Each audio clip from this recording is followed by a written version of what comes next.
Assalamualaikum warahmatullahi wabarakatuh. Kami dari kelompok 6 akan mempresentasikan fisika dengan materi optik geometrik dan akan dibacakan oleh Satria Basa. Pemantulan cahaya.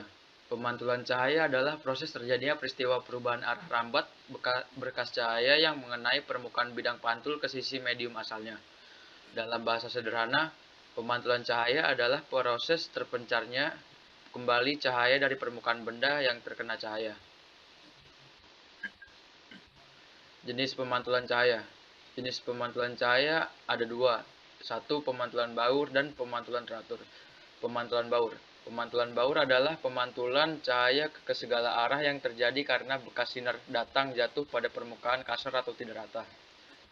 Yang kedua ada pemantulan teratur. Pemantulan teratur adalah pemantulan yang terjadi karena bekas sinar datang jatuh pada permukaan halus atau rata. Pada pemantulan teratur, cahaya akan dipantulkan ke satu arah. Sifat-sifat cahaya.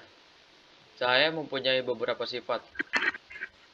1. Cahaya dapat merambat lurus dan dapat dipantulkan. Kedua, cahaya dapat diuraikan dan dapat dibiaskan.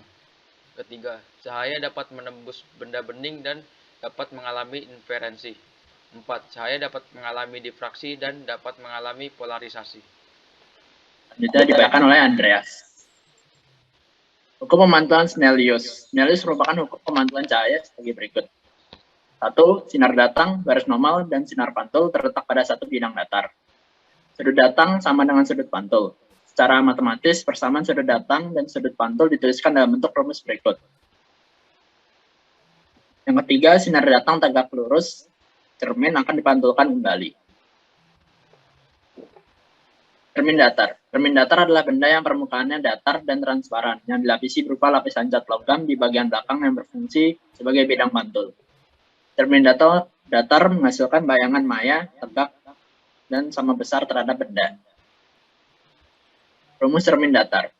Apabila Anda memiliki dua buah cermin datar dan memiliki sudut lancip, maka jumlah dari bayangan benda yang dibentuk oleh dua buah cermin datar itu bisa dicari menggunakan rumus N sama dengan 360 derajat dibagi A dikurang M. Selanjutnya dibacakan oleh Muhammad Wahyu. Cermin cekung. Cermin cekung adalah cermin yang permukaannya cekung dan bersifat konvergen atau mengumpulkan sinar. Cermin cekung dapat membentuk bayangan nyata dan semu dari sebuah benda. Bayangan nyata terbentuk kalau benda jauh dari cermin. Adanya bayangan semu terbentuk kalau benda dekat dengan cermin.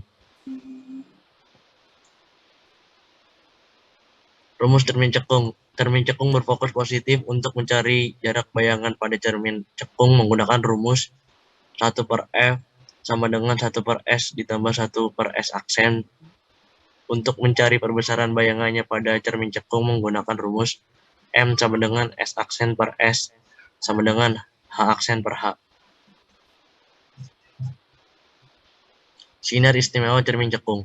Sinar-sinar istimewa cermin cekung yaitu 1. Sinar datang sejajar dengan sumbu utama dipantulkan melewati titik fokus. 2. Sinar datang melewati titik fokus dipantulkan sejajar dengan sumbu utama. Dan yang terakhir, sinar datang melewati titik pusat lengkung dipantulkan kembali ke titik tersebut. Bisa dibacakan oleh Stephen. Bayangan cermin cekung. Untuk melukis bayangan pada cermin cekung diperlukan minimal 2 buah sinar istimewa. Namun hasil akan lebih baik jika dilukis dengan 3 sinar istimewa sekaligus sebagai berikut. 1. Pilih sebuah titik pada bagian ujung atas benda dan lukis 2 sinar datang melalui titik tersebut menuju cermin. Setelah sinar-sinar datang tersebut mengenai cermin, pantulkan kedua sinar tersebut sesuai kaidah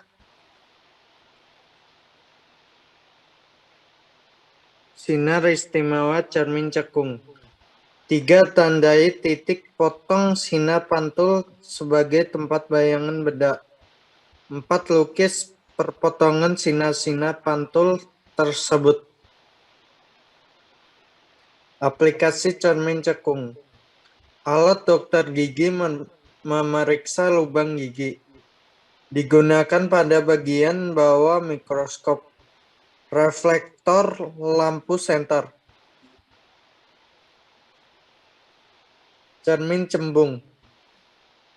Cermin cembung adalah cermin yang permukaannya cembung dan bersifat divergen atau menyebarkan sinar. Cermin cembung hanya dapat membentuk bayangan maya dari sebuah benda. Selanjutnya dibacakan oleh Gio.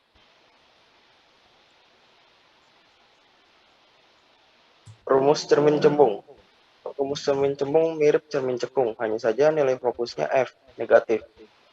Yaitu rumusnya min 1 per F sama dengan 1 per S tambah 1 per S aksen. Untuk mencari pembesaran bayangan pada cermin cembung menggunakan rumus, yaitu M sama dengan S aksen per S sama dengan H aksen per H. Sinar istimewa cermin cembung. Sinar-sinar istimewa cermin cembung yaitu: 1. Sinar yang datang sejajar dengan sumbu utama dipantulkan seolah berasal dari titik fokus. Sinar yang datang ke titik fokus dipantulkan sejajar dengan sumbu utama. Sinar yang datang menuju pusat kelengkungan cermin akan dipantulkan kembali dengan lintasan yang sama. Selanjutnya dibacakan oleh Fawas. Bayangan cermin cembung. Untuk melukis bayangan pada cermin cembung dibutuhkan minimal 2 buah sinar istimewa sebagai berikut. Pilih sebuah titik pada bagian ujung atas benda dan lukis 2 sinar datang melalui titik tersebut menuju cermin. Setelah sinar-sinar datang tersebut mengenai cermin, pantulkan kedua sinar tersebut sesuai kaidah sinar istimewa pada cermin cembung. Tandai titik potong sinar-sinar pantul atau perpanjangan sinar-sinar pantul sebagai tempat bayangan benda. Lukis bayangan benda pada perpotongan perpanjangan sinar-sinar pantul tersebut. Aplikasi cermin cembung. Contohnya adalah kaca spion, kaca persimpangan, dan kaca mesin ATM. Sekian dari kelompok kami. Terima kasih.